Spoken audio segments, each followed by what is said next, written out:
দামোদর দাস মোদীজি একটা আহ্বান দিয়েছেন গোটা দেশের মানুষকে, মায়ের নামে গাছ লাগান।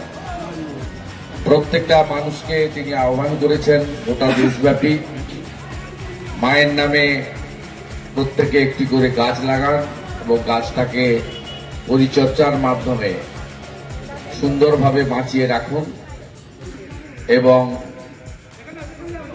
মার প্রতি শ্রদ্ধা নিবেদন করুন।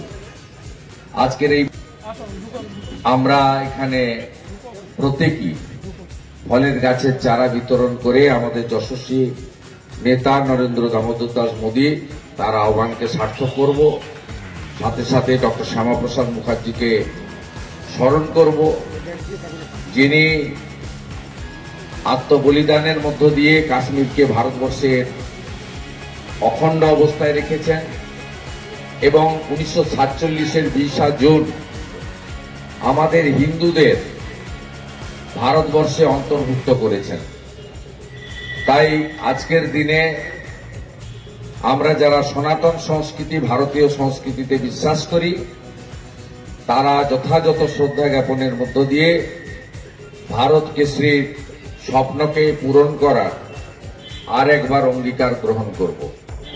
আমার অনেক রাস্তা যেতে হবে, বাগদা উপনির্বাচন প্রচারে এখান থেকে 3.5 ঘন্টার বেশি লাগবে।